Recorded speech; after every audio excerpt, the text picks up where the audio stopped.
Welcome back to the newsroom here at France 24. You're watching live from Paris. It's time now for Media Watch France with James Creedon. We find out what's going on in the press and all over the internet as well. Good evening to James. Good evening, Laura. Dominic Strauss-Kahn is all over the media again this Monday. What's he been up to this I feel time? like I'm talking about nothing else with Laura Baines. It's Dominic Strauss-Kahn all the way. The guy is just constantly in the French media at the moment because since he came back from New York, it's been revelation after revelation after suspicion after revelation, and he can't get away from it. So the Sunday papers were talking about him again yesterday, this time saying that he might now have admitted that he has an illness. This is something that he allegedly said to anonymous sources. It's always anonymous sources. No one is ever ready to claim that they've spoken to him. And he has also apparently told these sources that he and Anne Sinclair are considering divorce. Now, many people have said, how could Anne Sinclair have stuck all of these revelations about him or all of these suspicions? What a model wife, so to speak. And now it looks like, according to these allegations, that they have considered divorce. So Slate.fr is looking at this, and one of their journalists by the name of Jean-Yves No, he's a journalist and also a medical doctor, and he wrote considerably about Tiger Woods back in the day. Now, Tiger Woods, remember, went to have treatment. Story. Yes. He went to have treatment for quote-unquote sex addiction. And so now he is wondering, could Dominic Strauss-Kahn be considering the same thing? Now, his expert opinion is that the end of a period of denial is often marked by a very sensitive period where the person concerned suffers from major anxiety. So he's saying if Dominic Strauss-Kahn is genuinely now thinking that he might have an illness as opposed to whatever else, this would be a very difficult period for him psychologically. So you can see the press is still all over the story and there's a whole lot of speculation, but it's worth saying that Dominic Strauss-Kahn and Anne Sinclair have hit back today. They're saying, look, everything we read about in the Sunday papers is always anonymous. These people are very brave, aren't they? Anonymous sources. And we are going to take the papers to court if they don't stop. That's right. And they are denying all of the rumours.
hacked another website themselves. So they're actually guilty of the same behaviour that they're criticising Anonymous for. I think it's a really strange story. Very strange. Who knows what goes on in their minds? All right, now, if you're from London, you're a Londoner. Right. If you're from Dublin, you're a Dubliner. Yes, If you're from indeed. Paris, you're a Parisian. It goes on and on and on. You're a Niçois. You if know you're from who Nice. you are. It's all about You're identity. Breton. If you're from Brittany. Shall I continue? You could keep going all night, keep but going all it's night, better come on. to move on. Yes, it is at some stage. But if you're from the Somme, which is of course is a big weekend for that part of That's France. right. That's right. with the Battle of Remembrance the Sunday. Somme. Yes. Which is what it's best known for. But what are you called if you grew up there? A person from the Somme. There's no other Sommer, night. sommelier. Sommelier. Well, this is what they've been trying to figure out what they can call themselves. And the Socialist Party leader of the département, because it's a département to the north of Paris in the Picardie region, has opened up a big competition. So from today until the 27th of November, you can submit your suggestions, and then they're going to come. It gets all very French after that, because they're going to compose a jury of academics and journalists who will make a short list of 3 names, and then it'll go to a second round of voting in January of next year. Very serious. Very formal. And eventually we will know what the people from Somme are called. But of course, everybody's been making jokes and coming up with suggestions, such as the very sommelier, which is a wine taster, a sommier, which is a bedboard, which isn't very glamorous. Samarien is the one that's ahead, apparently, in the polls, if there are any. What is And Samarien? Samarien is actually, that's the origins of the word Somme. Somme comes from the word Samarin.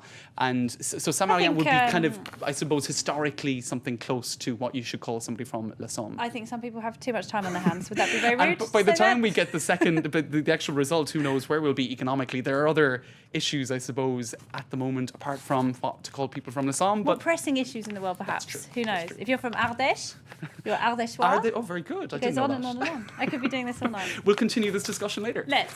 Can't look forward to it. James Right. Creedon, as always, Thanks, many Sarah. thanks indeed. That's it for Media Watch.